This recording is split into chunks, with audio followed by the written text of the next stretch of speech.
Hey, Young World, what's up? It's Jon Henry for Young World Music. This is the Young World One a Day, Tuesday, February 9th. What I'd like to do today is review Lil Wayne's Rebirth album on the exact day that he heads to Rikers Island. Of course, Lil Wayne is in the news. He's in his fans' thoughts and prayers and in their heart. I'm a Lil Wayne fan, Lil Wayne critic. I love hip hop music. I like rock music, so I was very curious about his Rebirth album. I thought for fun tonight I would review it really quick, and I hope to be quick. It'd probably be like 5 minutes. I'm real excited. I got my blazer on. I'm ready to go out. Got my V-neck tee. It's raining in LA, but tonight King Ryan Events has a music showcase in Beverly Hills at Aqua. You should check it out.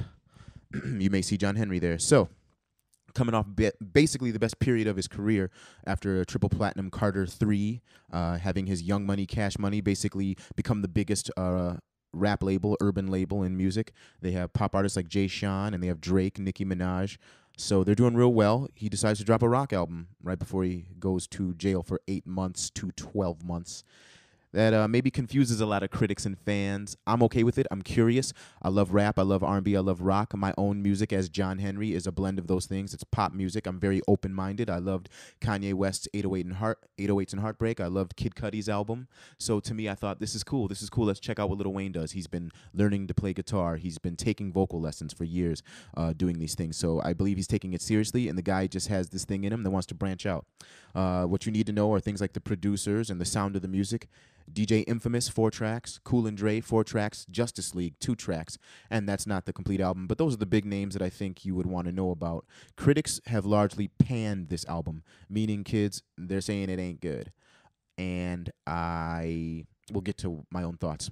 American Stars, the first track featuring his artist Chanel, the R&B singer. It's cool. I like the content. I really like him saying things like America, where the government watches what you do and say. Things like that. I just like him kind of varying up the content. Ground Zero is one where he raps, so you might like that more if you like the kind of older style of Lil Wayne that you're used to. Prom Queen, you've probably heard, seen the video. The content, the critics say, is really obvious and cliche, and that's a theme of the album, that the lyrics and the sound of the album is kind of cliche and obvious. Like, hey, make me a Nickelback song, and then I sing about, this. Oh, I'm the tortured rock star on this song. I'm tortured. I'm a tortured genius. I tend to agree with that assessment in that I don't think Lil Wayne is really innovative with the lyrics or the sound. He's not like on his A game like he is on rap. It just kind of sounds like somebody doing like something formulaic and obvious, like, oh, people are making rock albums now. I kind of like to sing. I really got this thing in me that I want to get out, and so he gets it out. It's not like innovative. 808s and Heartbreak, innovative to me. Man on the Moon, innovative. This, not so much. I just kind of feel like people have done it and done it better. That said, there are still some songs as I continue. Da Da Da. I kind of thought it was blah at first, but I kind of like it. Cool and Dre on the beat. Paradise featuring Kevin Rudolph.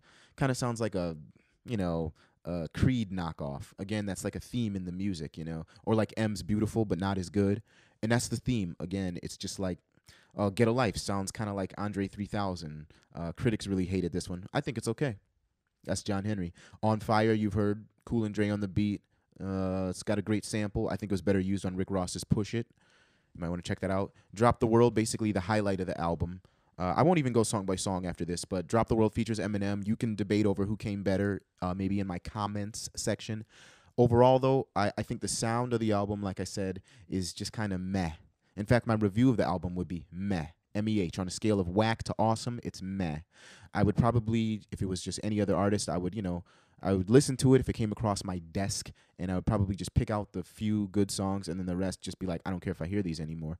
But maybe you should let it grow on you. Maybe you should give it a chance. I encourage you to give it a chance if you're a Lil Wayne fan like I am, have loved him for years. He's the man. He's always been the man. I watched him grow as an artist and get better and better, specifically with the Squad Up mixtapes in like 2003 and on, and I had to defend him against other people who hated on the South, hated on him off the bat, and I was like, no, this dude has really gotten sick. He's getting sicker and sicker.